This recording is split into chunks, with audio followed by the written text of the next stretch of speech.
Okay, so we're going to take a look at writing and evaluating exponential functions from a table. As I do my example, you are going to do your example one. So everything I do on mine, you are now doing on yours to make sure that we're checking your understanding. Please pause the video as you need to. Each time I do something, pause the video and do it in your example. At the beginning of April, a colony of ants has a population of 5,000. Okay, so what does 5,000 mean? All right, so let's start again with the exponential function so we can see what it is. If you forgot the formula, it is on the formula sheet. So you're looking for exponential equations, and here it is at the bottom left, y equals abx. You are responsible for knowing what y equals abx means. All right, so please make sure that you are writing down what I'm about to write, what y equals abx means, because I am going to add something new to that. So let me just remind you once again. Okay, what does a mean? A is my y-intercept if what? If there's no number right here, right? If there is a number right there, remember your y-intercept is a plus that number. Okay, but for now we're going to be having a y-intercept of 0 because there's nothing there, which means math means 0. All right, so that's my y-intercept. And then what does b represent? So we have two options for b. We have growth. And what does that mean? It's going up, increasing. This has to be greater than 1 for it to be increasing. And then we also have decay. And what does that mean? It's decreasing, right? And for it to be decreasing, it has to be between 0 and 1. So B is between 0 and 1. So just a quick recap as to what we did in the previous videos, just to make sure we can still answer these questions. But however, we are going to be mostly focusing on our calculator, but we are going to do it by hand anyway. All right, so scientists noticed that the company population was decreasing each month by 80% of the previous month's population. Okay, so looking at question number 6, is the ant population an example of exponential growth or decay, and explain? Okay, so I just need to know, is my B growth greater than 1 or decay between 0 and 1? Well, how do I calculate B? Well, we can look at the table because they give us a table. What do you notice about the numbers? They're decreasing, right? So if I know for sure that this is an exponential function, then I can say this is decay. But I don't know for sure that's an exponential function until I find that b is the same each time. So how do I find what b is? Remember, you take the second one and divide it by the first one. You can also do the third divided by the second, or the fourth divided by the third, basically the one before it. You cannot do like the fourth divided by the first. That's going to be wrong. So it has to be sequential in order. The second, which is 4,000, and remember, it has to be the second first. The order does matter. So the second one, which is 4,000, divided by the first one, which is 5,000. You're going to put that in the calculator. That's going to be 4/5, which is going to be 0.8. Or you can leave it as a fraction. So I'm going to put it as a decimal because it's easier for you guys to see whether it's greater than 1, less than 1, or in between. All right, so again, I'm just going to put this in the calculator to show you. So 4,000 divided by 5,000. You see, it's 0.8, or as a fraction, these zeros cancel to leave 4/5. But either way is fine. As long as you know, right, that why is it exponential first? Well, let's check. So from here to here is 0.8, but I don't know this is an exponential function until I prove that every single time the change is 0.8. So I'm going to start at 4,000. And if I multiply it by 0.8, it should give me the next number. Does it give me the next number? It does, 3,200. So multiplying by 0.8 gives me the next one. And if I multiply it again by 0.8, and does it give me the next number, 2560? It does. So this is an exponential function. Why? Because it is changing by the same factor. Please make a note on how do you know that a function is exponential at the bottom of your page. So somewhere over here, I will be asking you, how do you know that something is exponential? Okay, so multiplying by 0.8 every time means it's exponential. Therefore, I can say now it's exponential decay. I couldn't say it was decay before because I didn't know if it was exponential or not. So this is decay. And now what's the reason as to why it's decay? So looking back at your notes, okay, it's decay if it's between 0 and 1. It's growth if it's greater than 1. If you look at 0.8, it's between 0 and 1, therefore it is decay. So when you have to explain it, you're going to say 0.8 is between 0 and 1. that makes it decay. If I'd gotten 3, for example, that would be growth. Why? Because it is greater than 1. Whenever you're multiplying by 0.8, it's going to be going down. It's going to be decreasing. Again, please make sure that you understand the difference between growth and decay. So what makes a function growth and what makes a function decay based on you just looking at B. So this will be an ongoing checkpoint that we're going to be doing within class, and I'm going to be telling you exactly what it is that I'm going to be asking for. So my new question is, how do I know something is growing, or how do I know something is decaying based on what B is? All right, so what is the equation that models an ant colony population A? Now be very careful, because anytime they give you letters, you have to use their letters. M months after it was first measured. All right, so I have to use A and M. So the total population is A. So A is equal to, all right, what is my start? So remember, my start happens at x equals 0, and we're going to make a note of it again, because we're just going to write it every single time. X equals 0 is my y-intercept. That way you don't get confused, which is my start. All right, by the time we finish all these videos, you should really know this inside and out. This is going to be a question that I'm consistently asking in class. If I give you this table, how do I know what value my A is? So please make sure, if you didn't hear that, go ahead and rewind the video so you can understand. How do I get A from my table? All right, so my start is where x equals 0, which is what? 5,000. So this is 5,000. My B, how am I growing each time? So 0 multiplying by 0.8. And then my time, did they tell me what to use? So I'm going to use x. All right, so that's my equation for my exponential decay. What is an appropriate domain and range? So let's remember what domain is. So domain is x left to right. All right, so let's start at the left. Okay, so think about, and as a matter of fact, since I've got my equation, I'm going to go ahead and put it in so you guys can visualize what I'm about to say. So I'm going to put 5,000 parentheses 0.8 close parentheses shift, so it can go to the top x. All right, so that's my function. I'm going to zoom out, or yep, there's my function. All right, so left to right. Where does this start? Now, it has to be in context of what we're starting with, right? What's the furthest to the left? Does it have anything less than 0? Can I have negative 1 month? No. So my start is 0. All right, so I'm going to start at 0 is my left, comma, my right-hand side. Okay, my right-hand side is, where does it stop? So here's a line, there's a line, there's a line. Let me change this color so that you can distinguish it. There's a line, there's a line, there's a line. Technically, it goes on forever. But if you zoom in, so this is 396 months, all right, it's not quite going to quite be 0. And maybe it's easier for me to show you in the table. Let me show you in the table real quick. And this was 396 months. So this number in scientific form is so small that it looks like it's very close to 0. And that's what it's trying to say. So technically, I guess it never stops. We're going to say infinity. But honestly, as this is a real world, you know, I don't know if I'd really agree with infinity, but hey, it gets very, very close. All right, so this is going to be open because it's infinity. What about the 0, where I started? When I started at 0 months, was there some number or was it a whole? There was a number there, so this is going to be closed. This semester, we're going to focus on the real world application of how do I write this. So this includes every single number that you can think of, starting from 0 all the way to infinity. So the way we can write that is all real numbers greater than equal than 0. Or another way we can say that is all positive real numbers and then including 0. In fact, I think that's the one I like. All right, so find some space. I think we'll do it here because when I do range, we can write the range one here. So right here on the side, all positive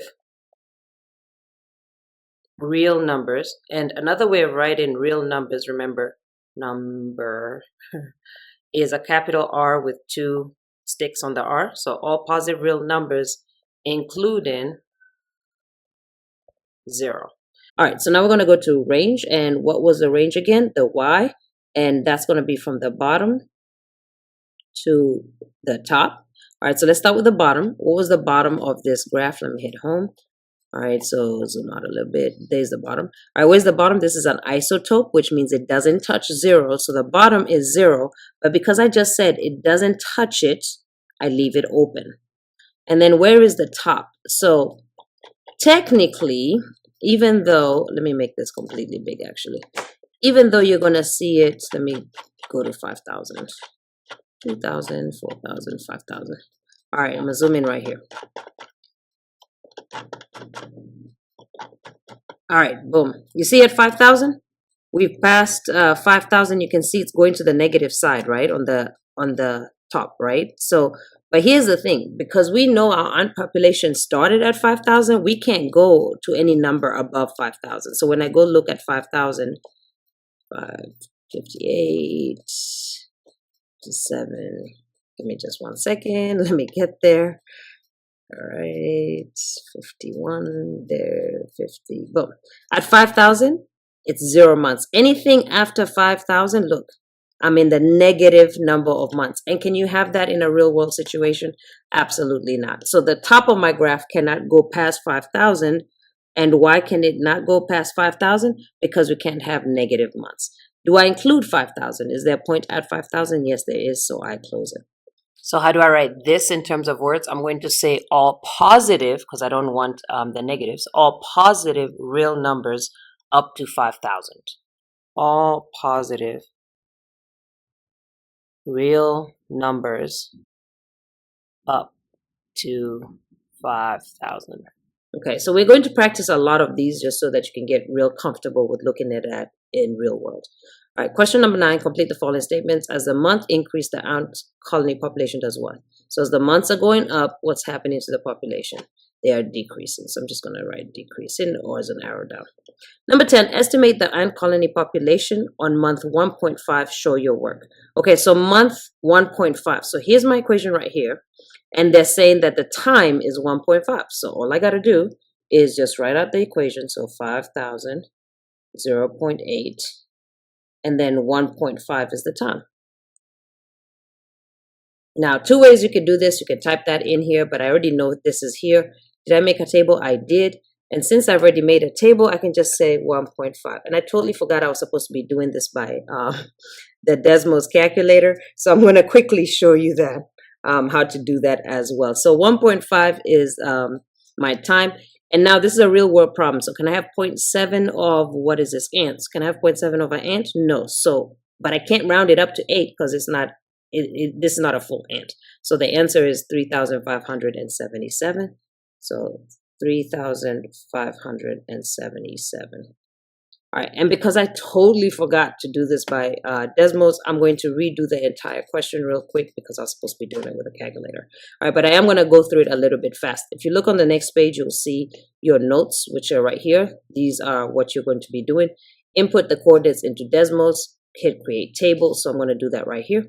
All right, so I do apologize because I was supposed to have done that the whole time.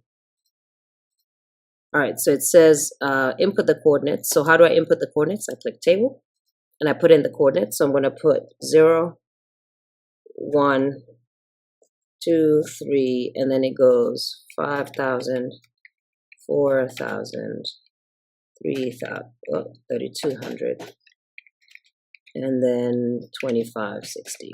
All right, so I put in the table. Then my next step says type the equation for exponential function. What are the 2 things you have to change in the calculator for it to recognize that what you are doing? So same as before, you type it in the equation. So y equals a b and then shift 6x. All right, obviously it's saying that there's errors. If you remember, just like we've been doing before, I'm going to copy and paste this real quick because I'm going to need it a little later. There are 2 things you have to change. For one, you have to tell the calculator, hey, I want you to look at this table. Because you want the calculator to look at this table, you have to use what it says right here. So I'm going to change where I see x to x1, where I see y to y1. So just come right after it and type in the ones. All right, then there's one more thing you have to change because now it's completely disappeared. It doesn't like the equal sign. You have to hit the squiggly line. So you can do shift squiggly line right underneath escape, or you can come here, click ABC, then squiggly line. Now we also know that because they've introduced this flag option, which is called a regression, we can click this and get there faster than what I just showed you. But I wanted to make sure that you knew that way in case they take it away like they did earlier in the school year. So again, is it a linear? So again, always zoom fit. Does that go through it? No, so it's not linear. Is it quadratic? Now, remember, I've told you this, be very careful. these are sometimes not enough points to tell if it's quadratic or exponential, because you can see it zoom fitted those points to be perfect. Because I know we're talking about exponential, then we're going to go to exponential. So again, just be really, really careful with quadratic and exponential to make sure that you have enough data points to tell which is which. As soon as you do that, it gives you your start. So now we're going to check our answer, which is 5,000 right here. And then our B, which is 0.8. And then it says, so type the equation type in the equation with the value of A and B that you found in step 2. So here's my A is 5,000 and my B is 0.8. Then it says, make the equation a table, click gear, then table. So I can come here and make it a table. That way I can find any value that I want, right? So type any value that you like to find the value of. All right, so now I'm back to my questions. So actually this comes right in time. So if I'd wanted to find 1.5, I just come to X and I can just type here 1.5. And you can see it's 3,577. All right, so that's how you use the calculator. So there are 3 steps. You put in the table, you type in the equation with the 2 things, you write the actual equation and make it a table. Okay. All right. So what does 32560 mean in context? All right. So what we're looking at is, how do I write this in context? So this is my X, this is my X, and this is my Y, right? So let's look at my table real quick. This is my X and this is my Y. So just tell me, what does 3 mean in my table? So 3 is X. So I go 3 is X right here. So what is this? Number of what? Months. So 3 is the number of months. 2560 is the ant colony population. Now just write a sentence. What's happening in this question? The beginning of April, a colony of ants has a population of 5,000. As scientists notice, the colony population is decreasing every month. All right, cool. So what does this mean in context? That after 3 months, there was 2,560 ants in the colony. Okay, something along that line. So after 3 months, after 3 months, I'm just going to abbreviate, there were 2,560 ants in the colony. So at this point, you should be done with example 1. If there's anything that you missed, go back into the video to go at whichever question that you still need help with. Now we're going to move on to example 2. Again, I'm doing a different question than you are. You are doing your question at the same time I'm doing mine. And if you miss anything, you're going to rewind and go back and see how to do it. All right, so suppose a scientist is measuring a bacterial population. The initial population, so what does my initial mean? That's A, is represented by BO, and has been doubling every hour. So what does double mean? If I double something, if I have $5 and I double it, how much do I have? $10. If I have $10 and I double it, how much do I have? $20. If I have $20 and I double it, how much do I have? $40. So what does double mean? Double means that I'm multiplying by 2, so times 2. I create an equation to represent the scenario P of T. So you have to use the variables they give you. So they tell me P of T, and they give me my initial is BO, and now it's doubling. So there's my B. So now I can write my entire equation. So obviously your keyword is not doubling. You have a different one that says quadruple. So what does that mean? I'm not multiplying by 2, but I'm multiplying by what? So I'm using PT. So I'm going to say P of T is going to be my initial, which is called B of O. All right, parentheses, because this is again Y equals A, B, X. So my A is B of O. B is how it's growing. And how is it growing? It's multiplying by 2. And then X is, they don't give me what X is, but because they say it's a function of T, instead of X being X, it's going to be T for time. All right, there's my equation. Suppose the initial population was 100. After how many hours would the population be 3,200? Now, in all of this work, you have to show me how you know. Don't just write an answer. I got to know how you know. So let's write this out. So they're telling me that my initial B of O is 100. So this is going to be 100 parentheses 2. And they're asking after how many hours. So I don't know how many hours that is. Is the population going to be 3,200? Okay. How do I figure that out? Well, we're going to start it by putting the equation into the calculator. And again, these steps, in case you forget, are on the very next pages. It says input the coordinates into Desmos. This time I don't have coordinates, I have an equation, so I can just type the equation in, which is what I'm going to do. But remember, it doesn't like T and B of O. Okay, so you have to use what it likes. So this is 100 parentheses 2 raised to, I don't know what it's going to be. And then all I have to do is make the equation a table by clicking gear. So let's go ahead and do that. So make it a table by clicking gear. Now it's a table, and they're asking me, right, what will X be when the population is 3,200? So right now at X is 2, population is 400. So I just need to keep going. So I'm just going to keep going until I get really close to, boom, there's 3,200 right there, and it's going to be 5. So at 5 hours, all right, the population is 3,200. So this is going to be 5 hours. Now, for you to get credit, I do need you to have this equation written right here. That way I know what you typed into the calculator. So you're typing it into the calculator and then hitting table. You just, because you don't know what X is, you're putting it as unknown. But I need to know what you're typing in. So please make sure you write the equation when you're doing your question. All right, number 14, what is the population after 7 hours? Well, that's easy. So here's X. I'm going to hit 7 hours. What's that population at 7 hours? 12,800. Now, again, you don't get credit without the equation. So I need to understand that you know what that means. So it's 100 is my initial. It grows by multiplying by 2, and they want the number of hours to equal 7. That's my equation. You have to have that for you to have credit. And what is the population after 7 hours again? 12,800.